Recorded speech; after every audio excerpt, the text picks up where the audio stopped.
The True Ambition podcast with John Zink is brought to you by IT Avalon. IT Avalon, IT staffing and professional services done right. Visit our sponsor at itavalon.com.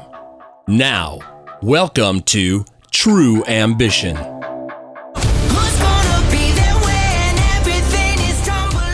Hey everybody, welcome to the True Ambition podcast. My name is John Zink, and I'm honored today to be joined by someone that's known me longer than pretty much anybody else, except for maybe my parents. Well, for sure my mom.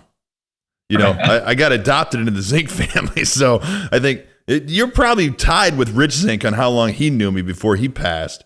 But anyway, we're joined today by Mr. Reid Law, and where are you zooming in from? The metropolis of Mount Carroll, Illinois, out here in the middle of the Midwest. I know it well. Northwest Illinois, for all the folks that aren't sure where Mount Carroll, Illinois is, and that's probably a lot of people. So what's the population of Mount Carroll these days? I think we're hovering right around 1,700. Okay. So Reid is the owner of MC MotoPark, and on the same grounds as MC MotoPark is something that's kind of a newer addition. It's called the Rhythm Section Amphitheater, and he's also the owner of Law Excavating. Correct. So Mount Carroll, Illinois, Northwest Illinois, the corner right before you get into Iowa and Wisconsin. It's kind of, for people that don't know, it's near Galena, Illinois, Dubuque, Iowa, the Quad Cities, Rockford, Illinois, kind of smack dab in the middle of all those. So you're married to Lisa. Yep, Lisa Law, and I got 3 wonderful kids. And what are their names? Garrett, Ari, and Elle. And how old are they? 15, 12, and 10. So it's a busy household. Yeah, busy, very busy. And are the kids more mature than you? Most days. So I was getting ready for this podcast, and I was thinking back to, I don't even know. We were trying to figure out before the podcast when Reid and I were talking. We've known each other since we were like 3 or 4 years old because our parents knew each other. And I remember being at your house. I remember falling asleep on the floor at your house because, you know, mom and dad were sitting around partying with your mom and dad or something. And I remember that before DVD players, you guys had this huge DVD thing, laser disc player. Laser. Yeah. Yeah. And I remember that being, I don't remember anything else about it except for that was the coolest thing I'd ever seen. It was like watching a movie, being at a movie theater in your house. Huge technology back then.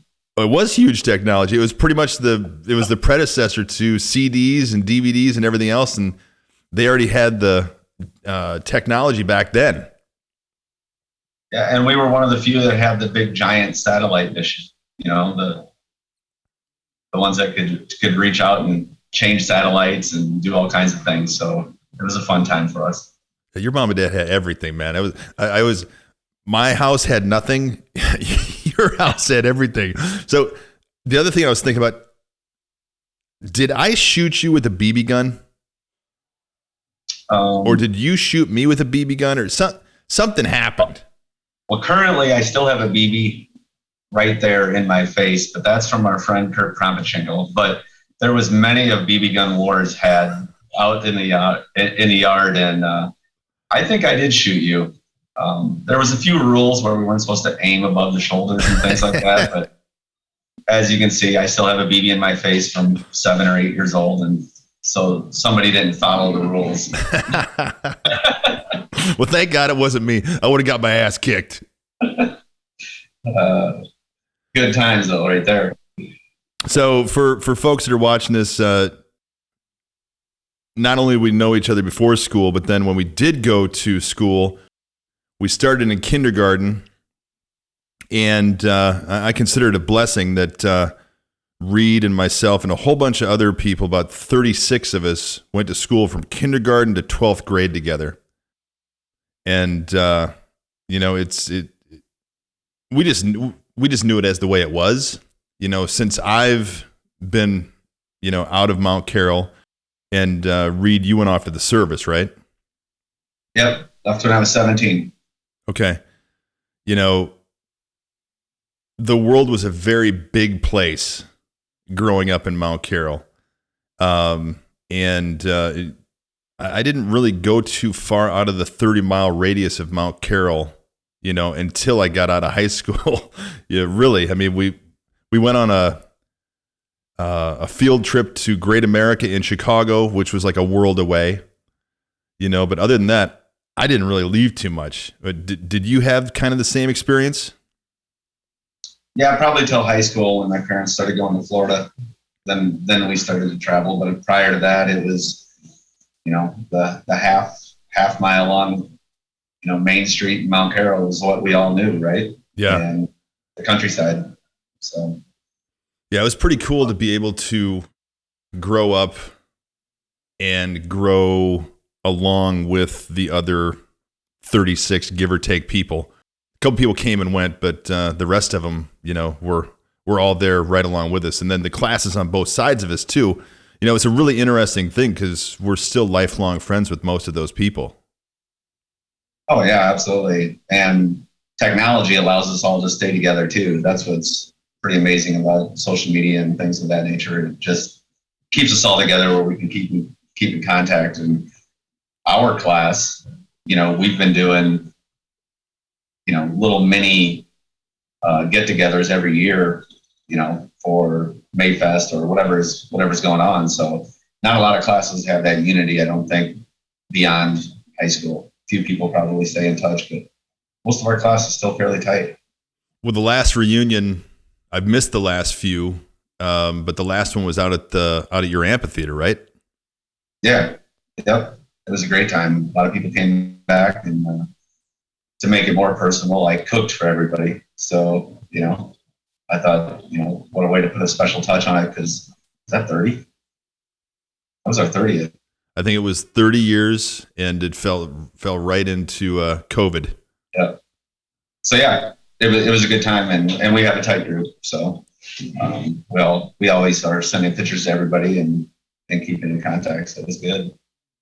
That's cool. So, who was your favorite teacher through all those years of Mount Carroll grade and high school? I learned a lot from Mr. Green.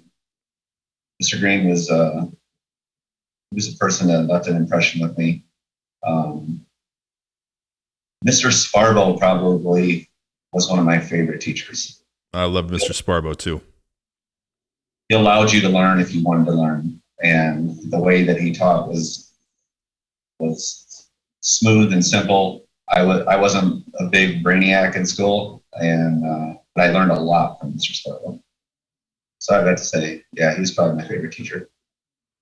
He was a great teacher. You remember at the front of the class, they had that different things, the map and a couple of things to pull down, and every once in a while somebody put a picture of something from Playboy or something behind that, and he'd pull on it and go up and go, oh, and then he'd pull it back down. Yeah, there was a lot of shenanigans going on back then. Oh yeah. I think didn't. I'll blame him more on you than me. It might have been. I also was not a brainiac in school. Far from it. There was one time when Mr. Gerlach was teaching some class. I have no idea what it was, but he was up in the third floor, kind of kitty corner from Mr. Davis's room, and I was talking, of course. And he goes, "All right, Charlie, you're out of here." So I went out, and of course, Mr. Davis was teaching right across the way. Gerlach had closed the door, and I was entertaining the kids in the other class, and I was like doing that Three Stooges thing where you kind of go around on your side, and Gerlach opened the door, and it went right into my head. So then he sent me down to the principal's office. So insult to injury, got hit in the head with the door, and went down to Mr. Kilpatrick's office. It was a bad day. My my best experiences with Mr. Gerlach were I was kind of mouthy back then, and there was always the famous dowel rod that he would carry. And I think I had many of those broken over head, back, butt, whatever it might be, whatever he could reach. That or his keys were flying at me. So. It was a different world back then.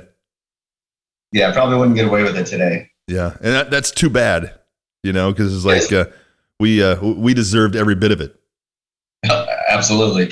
And we probably didn't get enough of it. Yeah. I actually think, were you in the class where Mr. Arbazani was in there? Do you remember what I'm talking about here? Well, there's lots of cases with Mr. Arbazani. But... Well, there was a class where we're sitting there, and he was showing a movie. And I had set it up with everybody in the class that we were all going to whistle at different times. And he just once the lights went off, I would whistle, and then you would whistle on the other side of the class. It would go all over the place, and then he'd turn on the lights and go, "Who did that?" And then he ended up quitting like halfway through our high school career, I think, because he just had enough of us assholes. That's a good description of what we were. I can't imagine being in their position with us as a group. Boy, it would be really hard to go to work every day. It would be. I looked back. I was actually on my hike this morning thinking about what you and I were going to talk about today, and just looking back on that. There was really great people in there. But man, we had to be hard to handle. Absolutely. Absolutely hard to handle. And I would actually like to send an apology out to all those people because holy crap, we were not good. We were the opposite of good. Yeah. You know who is inspirational also, since we're talking about that, is Ann Zink. It was really good to go every Saturday down to bowling, and Ann was there, your mom, and she was fun, and she brought a lot of us together down there. She was one of the people that she was inspirational in a different manner, but she put that all together from what I remember as far as youth bowling and all of us down there on Saturday mornings. Those were a lot of memorable times also. I think she's still involved in it. She's inspirational lady. Thank God for her. I thank God for her every day, because I'm in the position I'm in today solely because of her, because she told me I could do whatever the hell I wanted to, and I was, I guess, naive enough to go out and try to get it, and it's just like, without her tutelage and without her inspiration, I don't know where I'd be today, because, just like you said earlier, I was no brainiac, but I just like the name of this podcast is True Ambition. I've always been ambitious, and I always knew Reid Law as being very ambitious. I remember you guys had like a DJing. It was you and Ryan and PJ. Yep, there was the three of us. What was the name of that DJing outfit? Yeah. While we're talking, I'll find some paper here. I'll write it out, but it was Kick 455, right? Yeah. And my handwriting's not the best here, but you'll get the gist of it. So if you remember, you see that? Oh yeah, Kick 455. Kick ass. It looked like kick ass. And that was the only way we could get it through to the high schools when we were DJing. That's so funny. And nobody picked up on it. We have our Kick 455, and you just had to outsmart him, I guess. But, well, I was into music. You were into music in a different way, doing the DJing. But then another thing that brought us together and brought the whole town together was a place called Fifth Quarter. And, there were some people involved in that over the years that saved a lot of us from getting into the trouble that we could have taken, the path that we could have taken instead of they call it fifth quarter because after the fourth quarter of a football game or after the fourth quarter of a basketball game, they had this place in town that was above the city hall in Mount Carroll where all the kids could go. And Reid and I and Ryan Bess and PJ and some other people were heavily involved in that. We're in school. I remember repainting it. I remember you building a DJ booth, and we used my fat ass to test it out to make sure it would hold people. We were quite the architects back then. So. And I can remember a fifth quarter was a good time. We painted walls. I think we had Winger. We had all kinds of bands that we had painted their murals on the walls. We'd buy a CD or a tape and look at what was on their cover and try to paint it out ourselves. Not that we were artistic by any manner, but we did a pretty good job on a lot of those. It was great. There was Marilyn the mayor at the time? Yeah. Yeah, Marilyn McGill. I mean, she was another inspirational person in my life, and in a lot of people's lives because she really, really cared about that town. Oh, absolutely, 100%. And all of us kids that were in it. And I remember when we cleaned out fifth quarter. Remember? I think it was probably one of the funnest days that we had in the back. Oh yeah. We took all the old furniture from the third story and, instead of carrying it down the steps. Why would you do that? Right?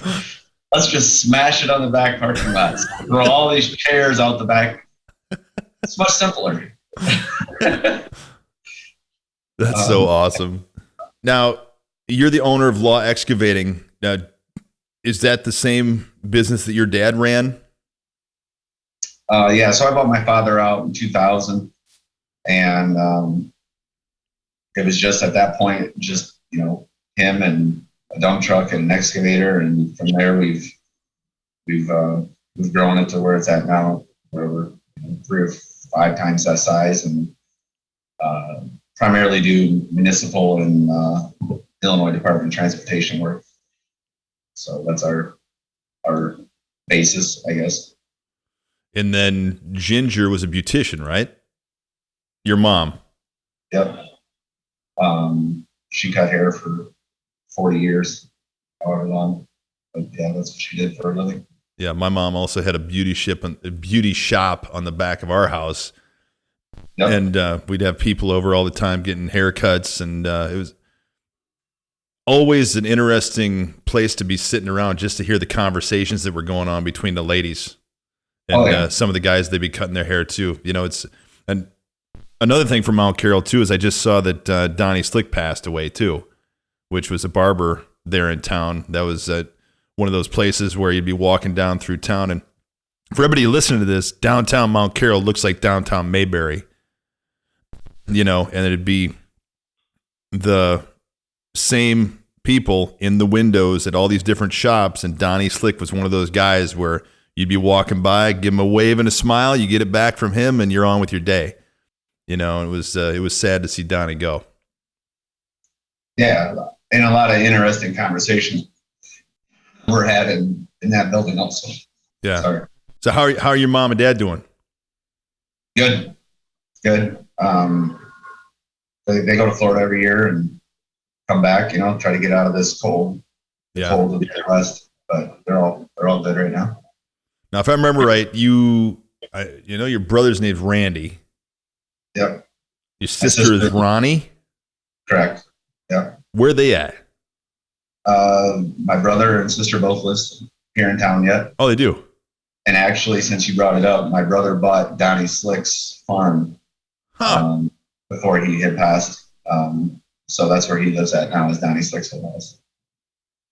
That's cool. So how much older are they than we are? So yeah, my brother's 10 years older than me, and my sister's 8 years older than I am. So, I'm 48. So yeah, my brother's 58, I guess. So here's the question: were you a mistake? Well, absolutely.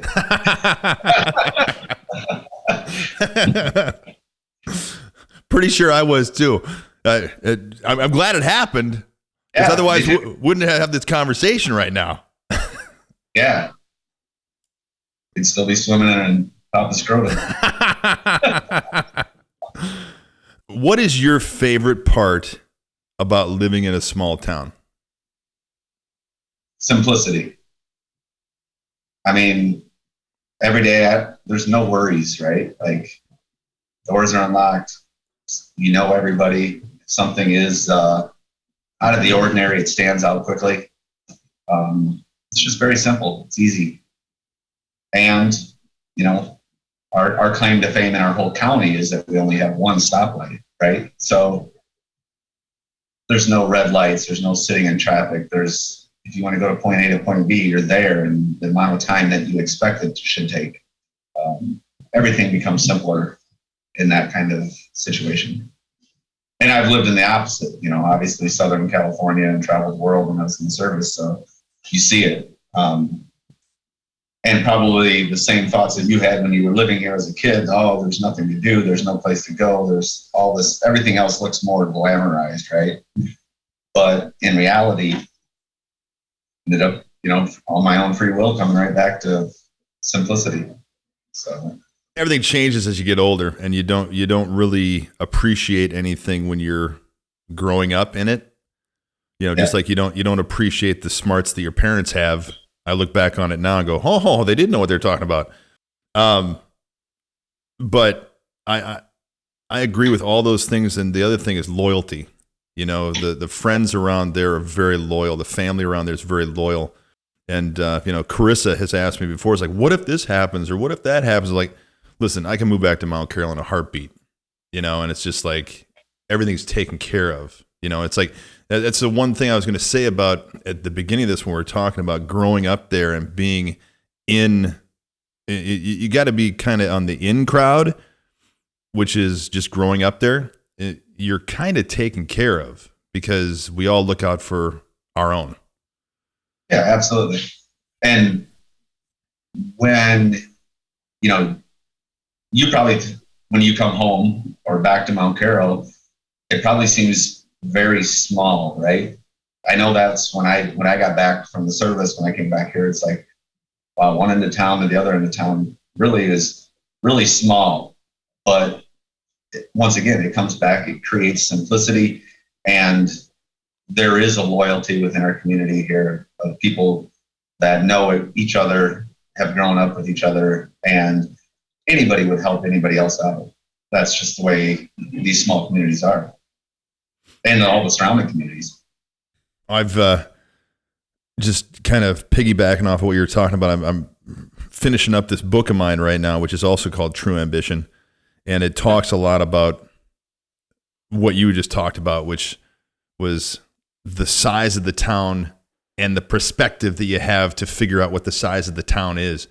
And back, you know, just out of high school, you know, I started running to try to get into shape because I was a big fat mess.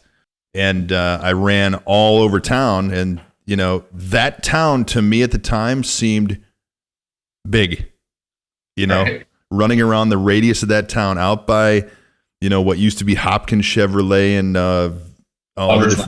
over by Kohlhauer's elevator and back down. And I'd come back and, you know, it's a radius of about 3 miles, you know. But going back now, it seems small. And I would drive around there with my now 2.5-year-old son, Johnny, in the back, who I was going up to visit Carl Touts when I was back there the last time. By the time I got to Carl's house, Johnny was passed out, sleeping in the back. And I've learned from my friends that have kids that do not ever wake up a baby. So I just drove around. And I drove around every street in Mount Carroll, and it took me about 20 minutes. I'm like, well, now what do I do? Yeah, the perspective as growing up here, everything seems bigger than what it is, but yet all of the things that you think matter, we don't have. Malls and, you know, whatever. You want to go to the mall, so because that's the cool thing to do. But in reality, after you become a little more wiser and you get some more wisdom, you realize, you know what, this place has everything that we do need. It's just on a simpler form. And it does make it easy to live in a community like this. You know, don't hardly ever lock our doors ever. Well, now with after the pandemic and the lockdowns and everything that happened, everybody can work from wherever they want to.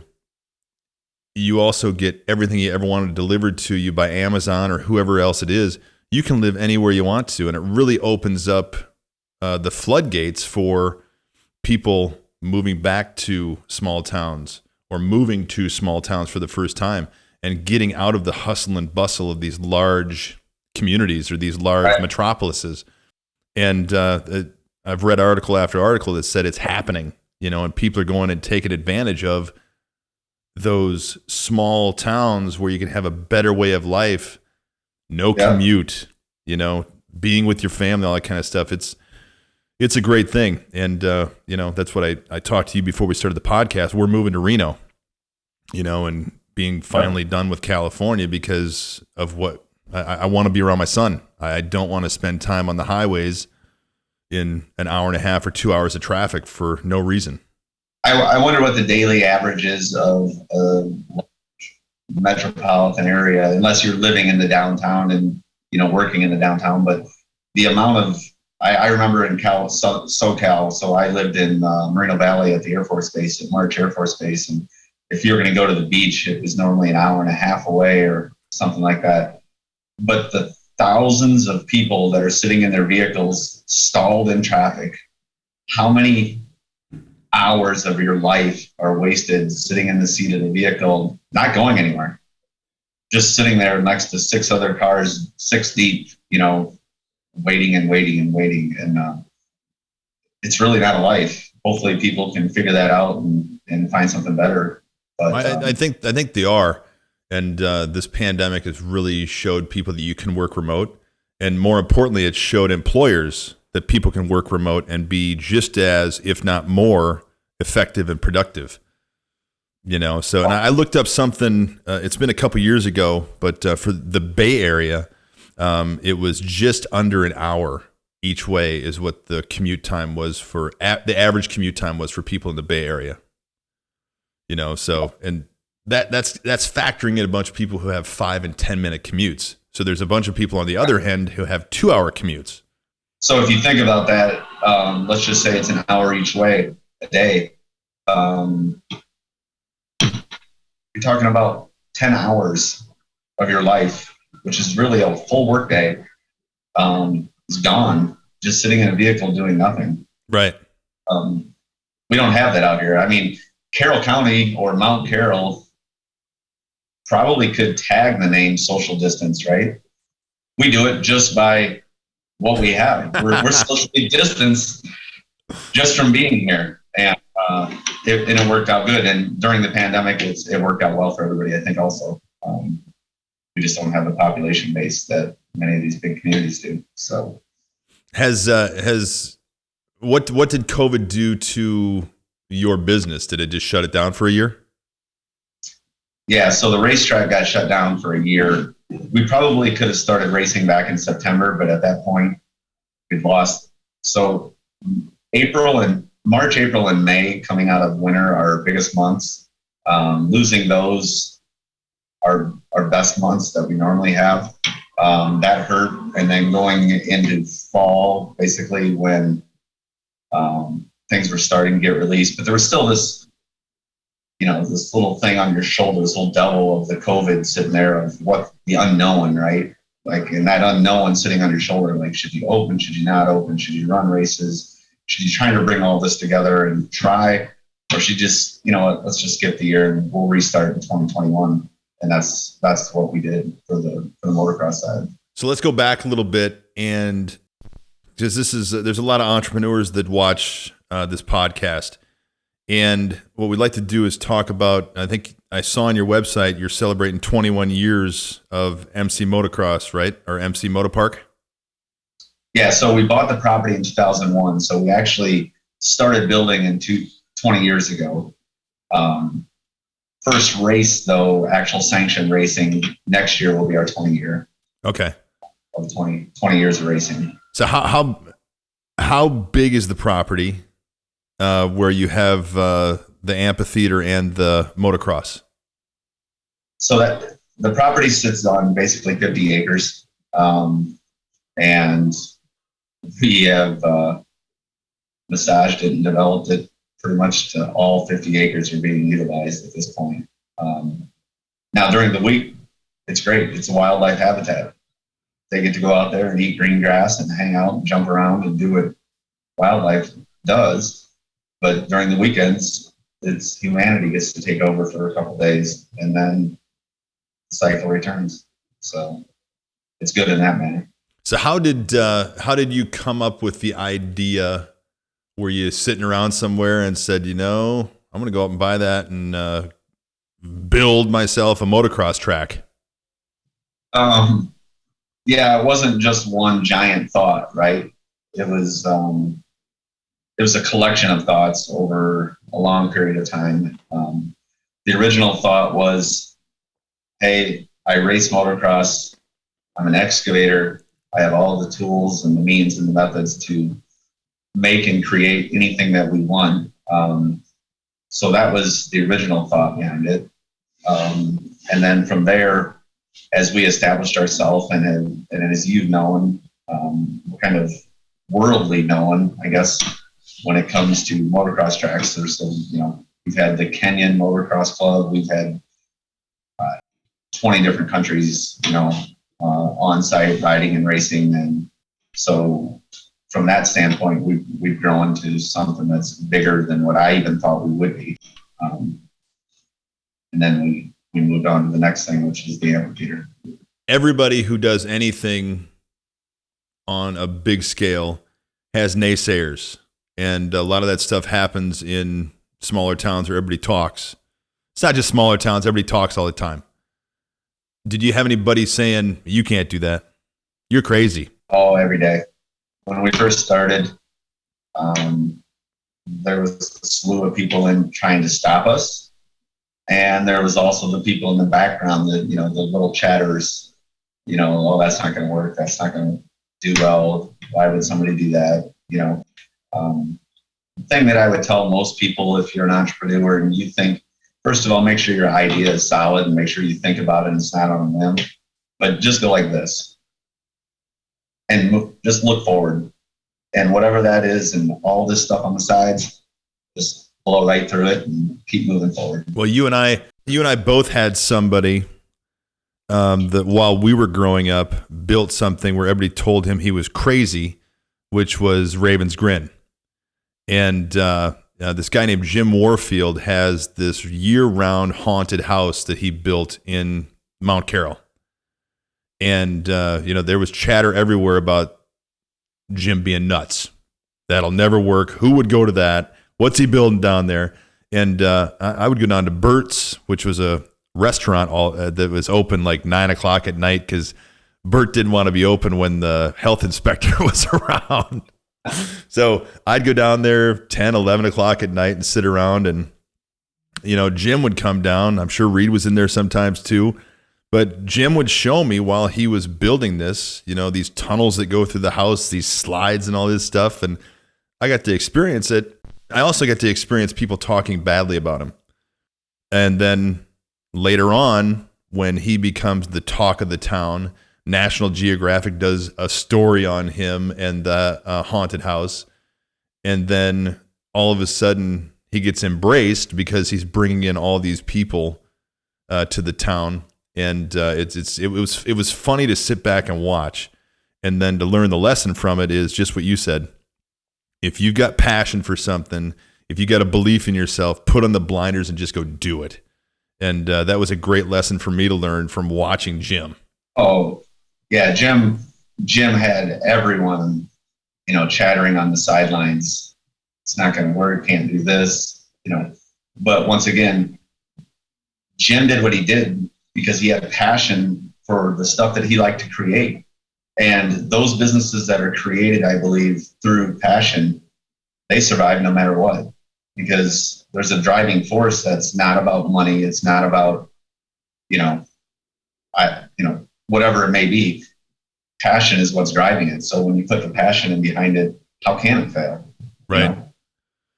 Yeah, and it's a pretty interesting place. I mean, Ravens Grin. If anybody hasn't experienced Ravens Grin in Mount Carroll, Illinois, go check it out because it's worth the hour or two that you'll spend in there. And Jim is one of the most unique people you'll ever meet in your life. Yeah. So you and I played some basketball together, and it was after high school. And Mount Carroll also had this group of guys that got together, and we played basketball all the freaking time. It was so awesome. Did you play basketball in high school at all? Did not. I quit when I was in 8th grade. My ambitions turned towards snowboarding and skiing, which conflicted with basketball season.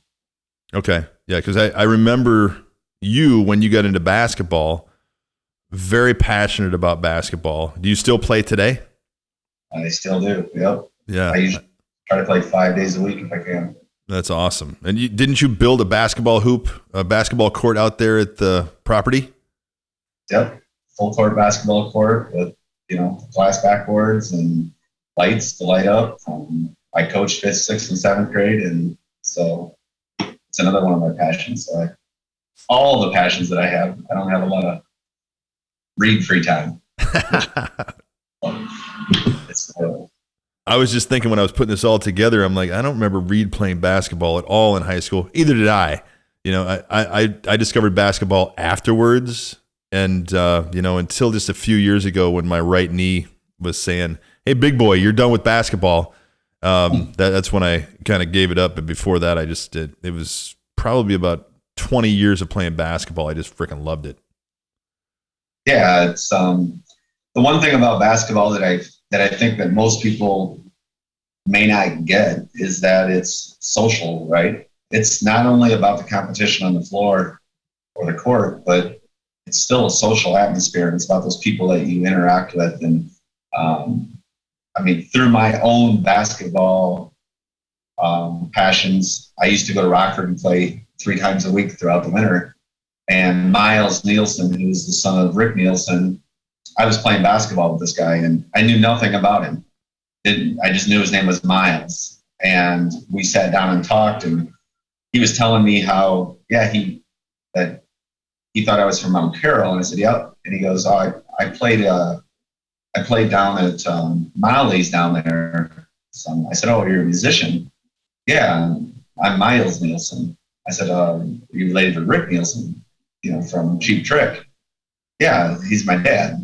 So then we started talking, and then Miles last year ended up bringing his band down, and we had him out, and they played for a crowd, and it was amazing. But those are the social things that you see and you find on the court. Also, is new interactions, and the diversity of the people that you meet is great too.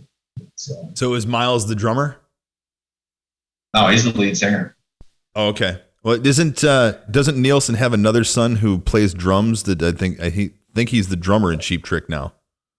Yeah, and actually, Miles and Rick and them, it's called the Miles Trust. We've got them scheduled to come out this summer also. So Rick will be out here, and and that's all from a relationship from basketball games in downtown Rockford. That's what it's about. Open up your mouth, use your mouthpiece, and talk to people. Yeah, absolutely. Yeah, we travel a fair amount. And like last year, well, not because of COVID, but prior to that, I probably played in 8 different states. I just find pickup games, and you find some interesting characters at some of the courts. Yeah, I tell all of my employees, recruiters, salespeople, whoever it is, just open up your mouth and start talking to people. Tell them what you do. There's not just for business, but just talk to people, get to know them. And if there happens to be some business that comes out of it, awesome.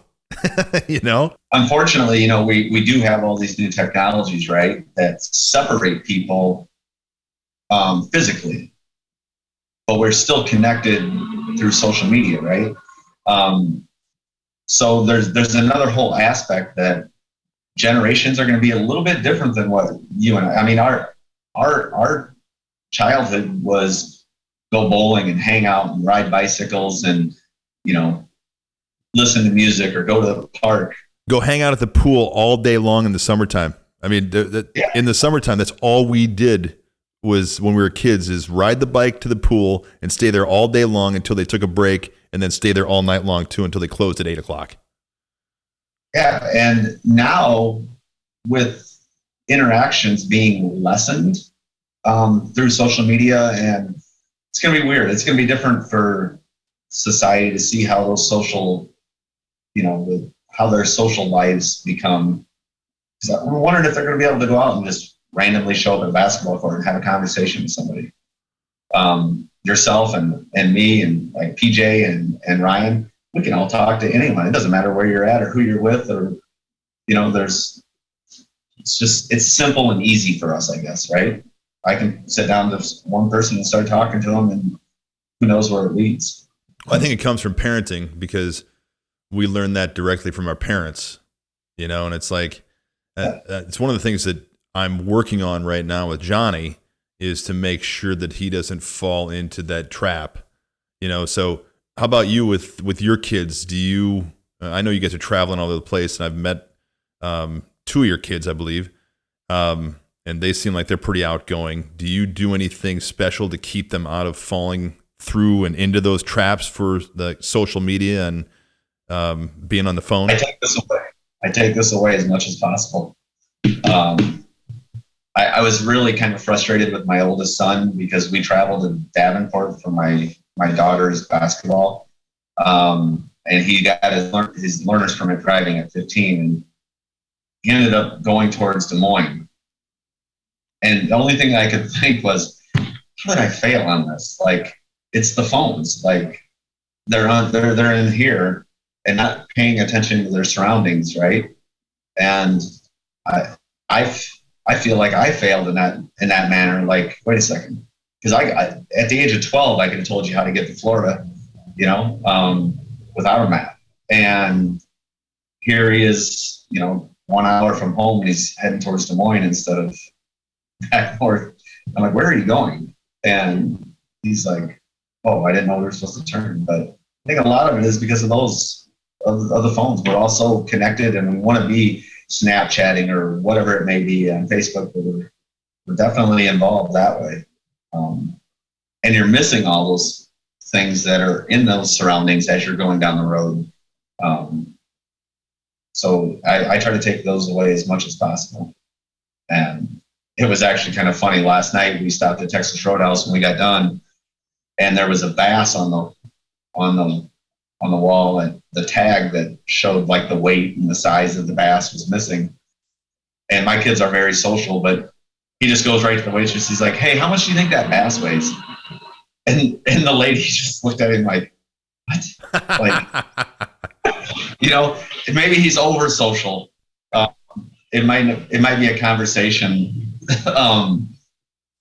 gullible, or I don't know. I don't think there is such a thing as over social. I mean, it's like you can be awkwardly over social, but I'll get into an elevator, drives my wife Carissa nuts. I'll get into an elevator and I'm just like,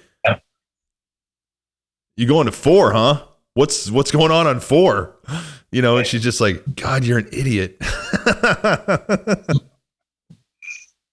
Well, it would be a real boring world, right, if it was just silence. So yeah, exactly. So I pull out a couple of fun questions here that have nothing to do with anything. They're just random questions. And the first one is, if money were no object to you, what kind of party would you throw? Well, I'm going to have to start with pizza, because I love pizza. Me too, bro. It's kind of my nemesis. I could eat pizza every day. So I'd probably just throw a huge pizza party, make the biggest pizza there is, and let's load it up and have all different sections of pizza on one. And I just throw a huge pizza party. All right, I'm there, bro. That might be kind of boring to some, but if you like pizza like I do, my eyes would be wide open for that. So one of the other things that I've seen online at your park there is, I don't know what the hell it's called, but I call it the super duper slip and slide. So Reid's got this thing built that you got to go online. Where do people go online to see this thing? Is it on YouTube, or do you have it on your website, or where do they go to see it? Yeah, I'm sure if you go to YouTube, you'll find it. search up MC MotoPark and slip and fly, slip and die.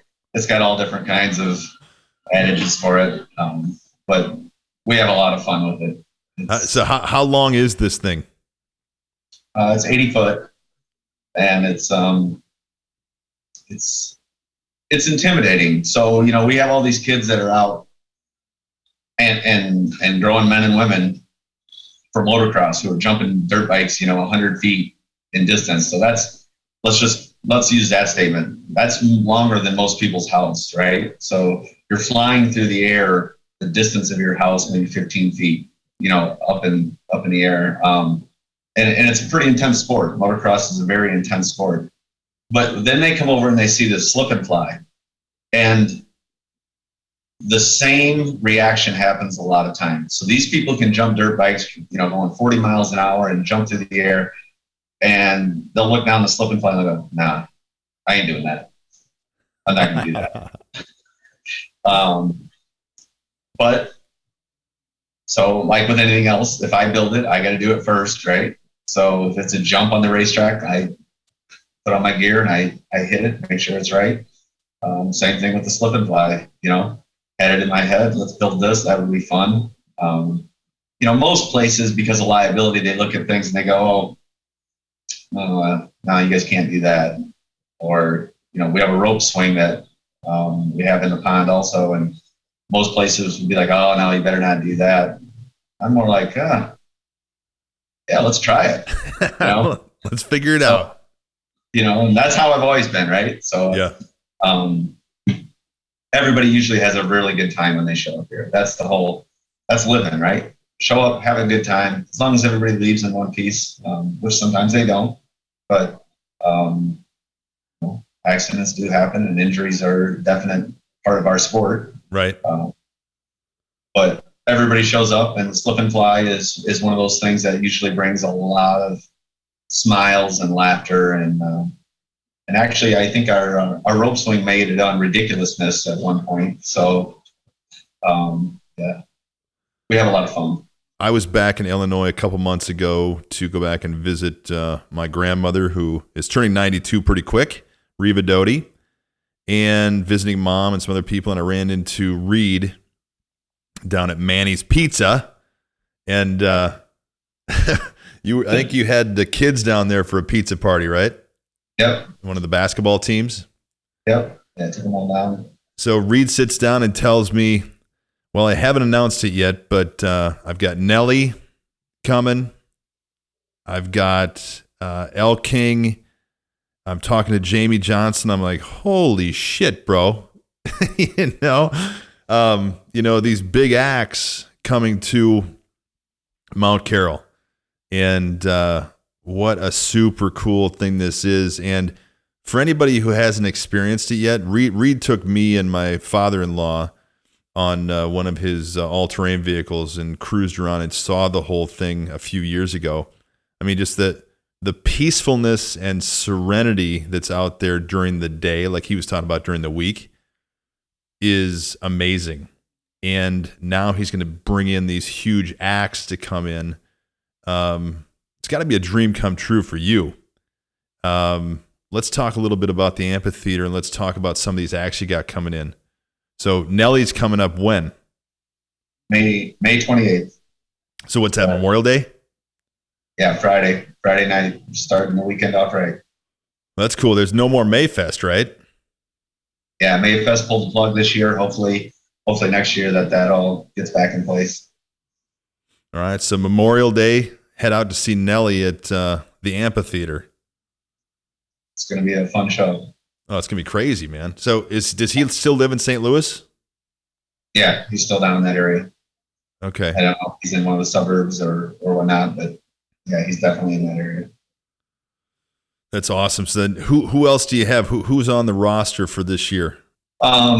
So we had 3 under the tree last weekend, just something that we did for some of the motocrossers that were there. And we've got Rushville coming up, their regional act. Then we have Nelly, May 28th.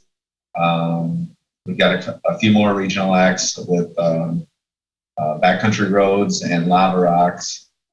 And then we have a country artist who's been doing super well as far as sales and things. Cole Wetzel is his name, and he's going to be big, man. He's doing a ton of ticket sales, almost the equivalent of Nelly. Wow. So that genre, the country, the newer kind of country stuff, it's going to be a fun weekend that weekend also.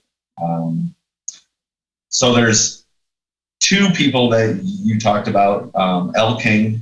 So I've been personally listening to Elle King for quite a while, and and as most people may or may not know, she's the daughter of Rob Schneider, but she has just one of those voices that it's empowering, man. It's powerful, and man, she can belt it out. And so when we look at artists, we take our own personal ideas a little bit, on who we're going to bring. Once again, this is more about passion than it is about, okay, who's going to sell the most tickets. Elle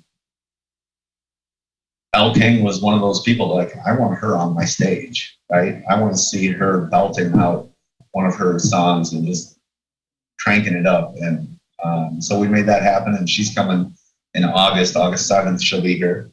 On a little bit of a, hopefully we don't have too big of a hiccup with it. She's pregnant.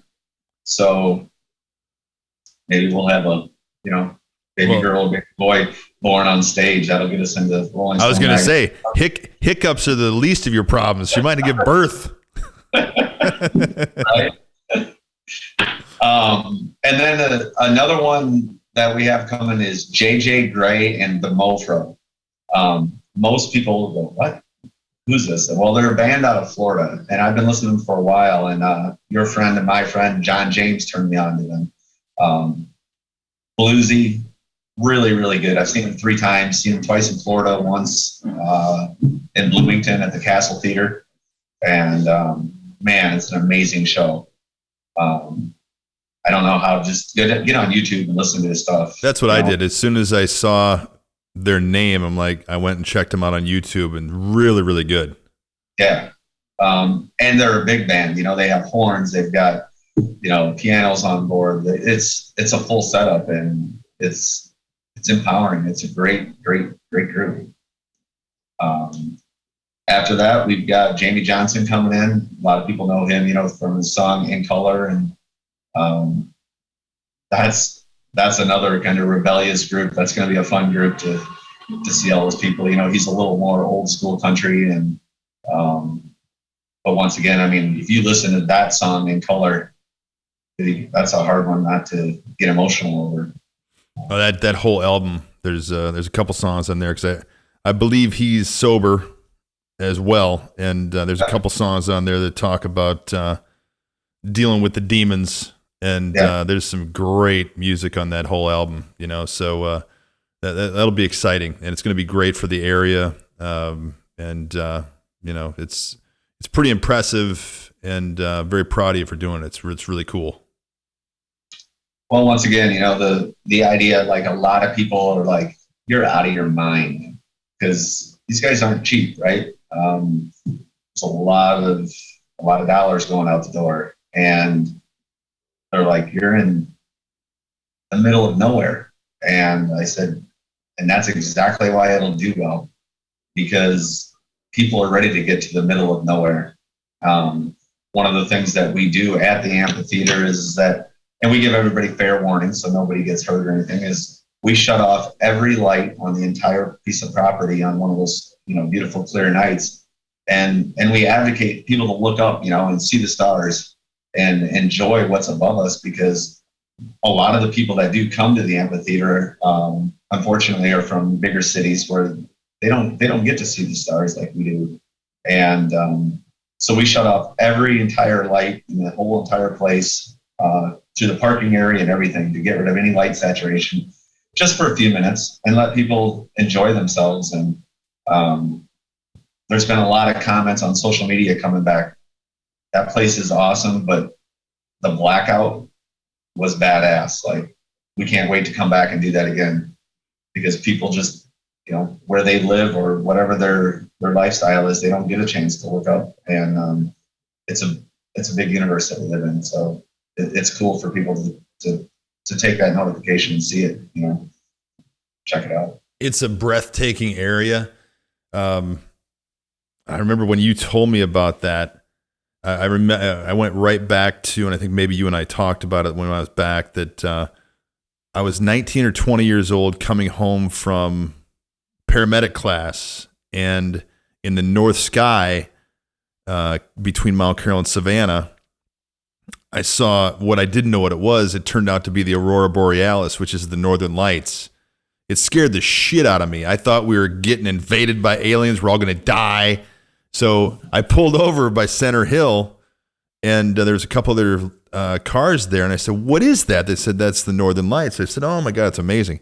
Went home, got my mom, and we went out really just a little bit past where your park is, out by where the Randeckers live on that, whatever that road is that goes in between Elizabeth Blacktop and the Lauren Blacktop. I sat out there for 2 hours with my mom and just watched this amazing show of the Northern Lights, which is one of the most amazing things I've ever seen.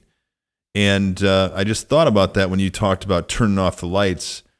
People get a chance to go and do something that maybe they haven't had a chance to before because of the artificial light pollution that is in every city, not even big cities.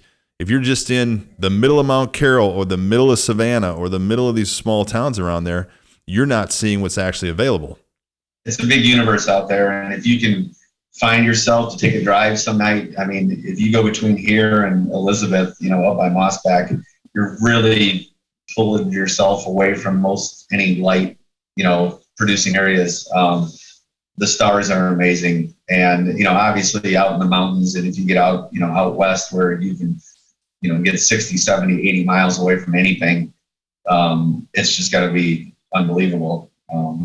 But one thing that I can remember from being in the services, I had a lot of time to go below the equator, be in the southern hemisphere. And the one thing that I remember is the stars are different on the southern hemisphere because we don't get to experience them, right? And you notice, like I can remember the differences in clusters of stars that were in the southern hemisphere compared to the northern hemisphere.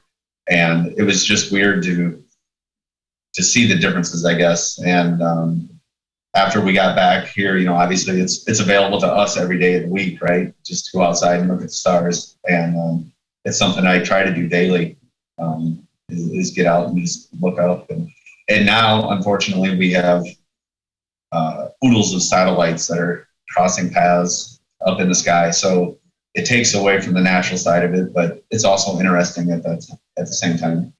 I just read an article, funny enough, that was talking about the number of satellites and the light pollution that comes from the satellites and the reflections of them are taking away how far we can see into the night sky.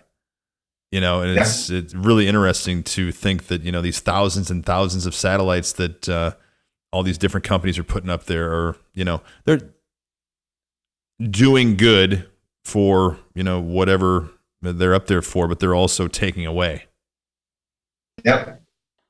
100%. There's not a given day that you can't go out and watch, see 10 to 15 satellites an hour going by anymore. When, 15 years ago, it was like, oh, wow, there goes one, but right. now it's like, like a highway. There goes one for Musk. There goes one for Bezos. Right. Pretty much. They're all over. All right. Here's another fun question. Would you rather age forward or backwards from this point? Man, I'm ready to go forward, even though, it'd be great to relive childhood and go backwards and be young and youthful. I'm in a good spot right now. Life's good. And, the future is something that is intriguing, right? We know the history. We know what's behind us. So let's move forward and let's see what it's going to bring. It can be scary, most definitely. The future can be definitely scary, but it's something that you can't turn away from. You just gotta look forward to it and open it up with wide arms and see what happens. And, you know, all of us as Americans or whatever you want to say, the world is that wide open to us. You know, our bad days are easy, and let's see what we can do to do well and do good things. I look forward to the future. Amen. Me too. For all of the entrepreneurs out there listening, what is the secret to your success? I don't sleep. So you're telling me hard work? I got to work hard? I'm out. Yeah, I'm probably an insomniac. I don't sleep a lot. I don't know. I think my own personal success is that I think a lot. When I'm in a vehicle, so like my everyday job is running equipment some days, and I can be running equipment and doing my job perfectly, but I'm really not even focused on that. My mind's, you know, I'm the ADHD guy, right? So my mind is 1,000 miles away thinking about other things. And I think you take that time to reflect on, just for instance, the amphitheater of, okay, ticket sales and running through things through your head and trying to get a good understanding, is this going to work or not work? You know, it's a big risk. I mean, there's a pile of cash that's sitting on the table right now for some of these artists. And a lot of people, you know, said, dude, it's like more risky than what I would do, you know, but you got to look back at it and say, okay, well, just do the numbers, right?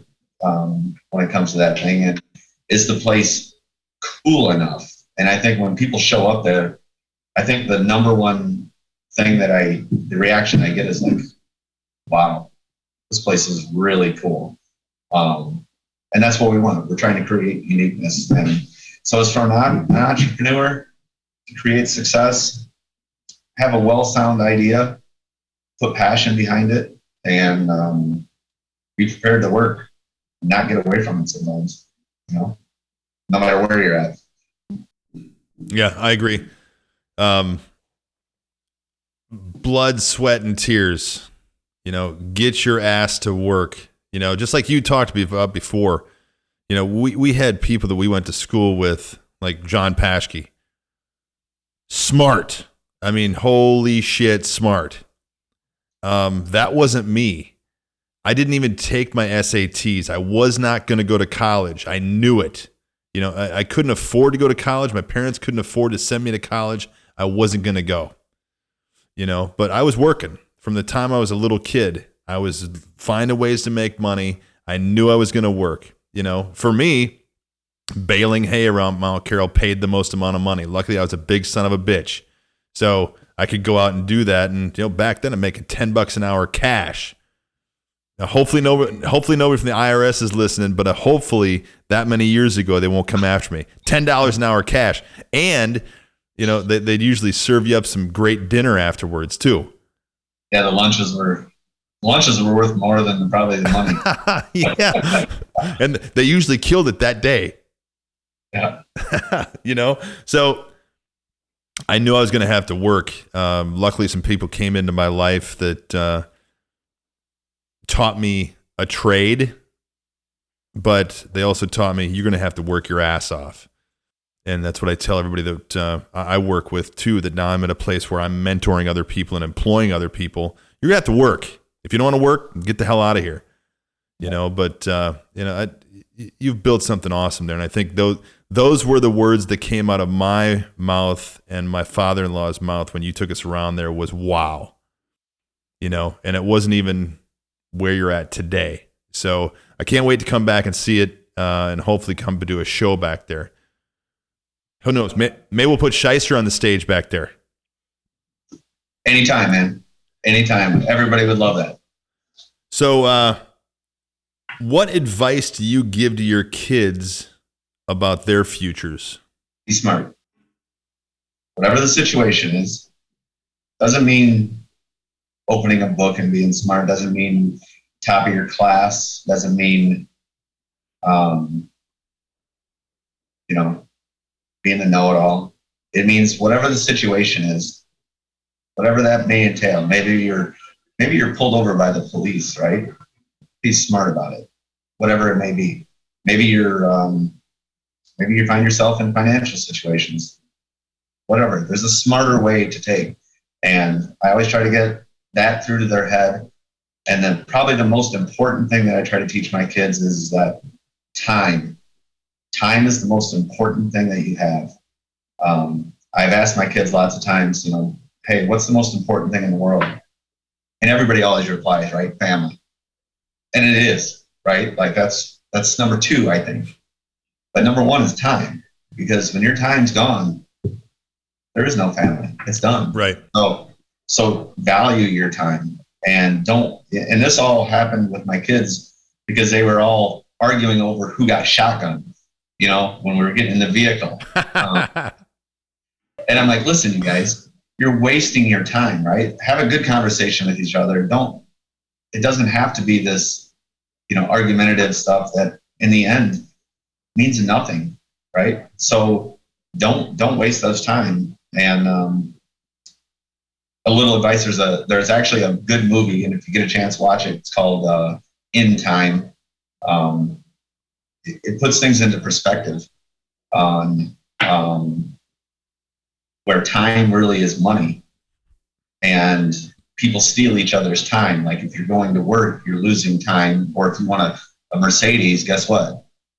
You got to burn up more of your time to get that Mercedes. So it's an interesting concept. I would recommend it to anybody to watch it. It's called In Time? Yeah. Yep. Okay, I'll check it out.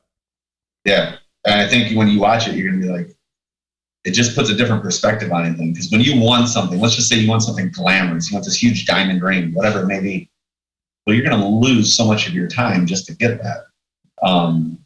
And so it puts a different perspective on money and time and life and what maybe you should value and not value.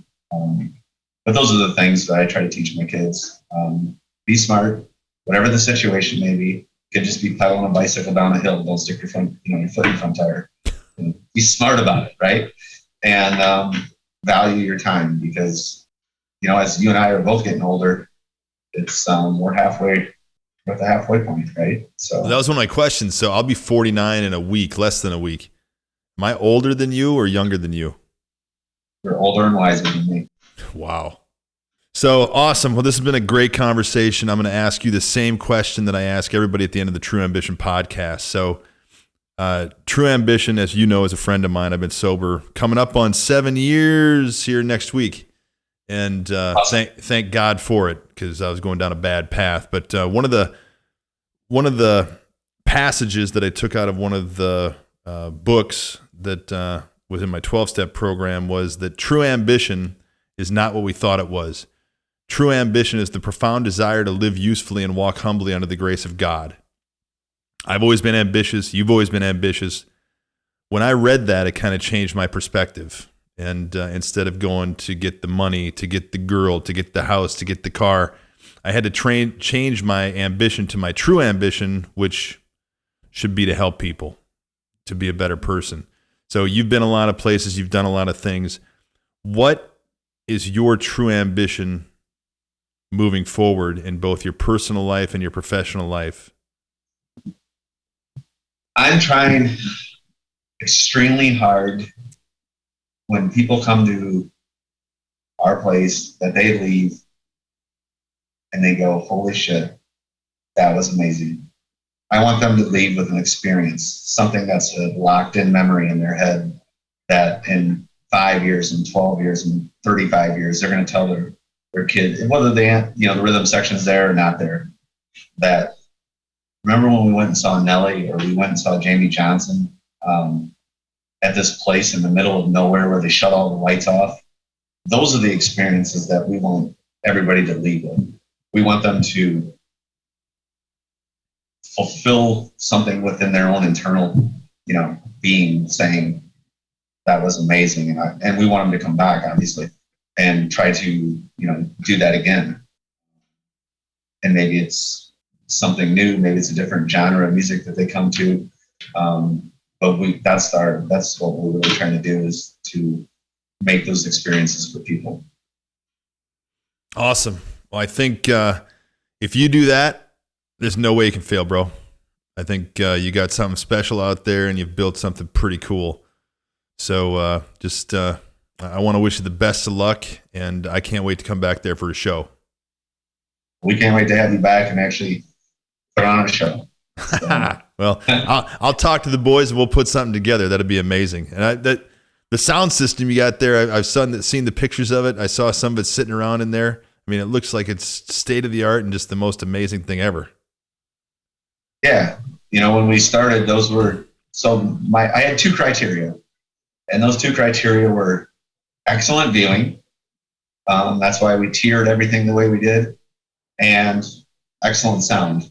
And that's the 2 criteria that we started with. When I decided to pull the trigger and start building, that was my criteria. And that's still the main focus today. Gene Fisher out of Rockford is who I buy all my audio equipment from. And I actually used him because when I met with him, he wasn't a salesman to me. He basically, and I think I might have told you this, he's like, no, you don't want that fucking shit. This is what you want to fucking do. And he started swearing, and I'm like, this guy's real. That's who I want in my, alongside of me, helping me, is somebody who's real, not somebody who's just trying to sell me something. Right. And Gene's been a great help on everything. So we're pushing the audio, and we're adding more all the time. And we want to fulfill that thing, those experiences. And it's through audio, visual, all of it. That's all a part of it. So it's going to be great. Awesome. All right. Well, I appreciate you doing this, Reid. And I look forward to seeing you soon. Love you like a brother. And I want you to just keep on doing great things, man. You're making us all proud. All right, John. Appreciate it. Peace out, everybody. And hopefully we'll see you guys at the rhythm section. We'll see you next time on the True Ambition Podcast. The True Ambition Podcast is brought to you by IT Avalon. For more information and links to other episodes, please visit www.trueambition.org. Now, go find your true ambition.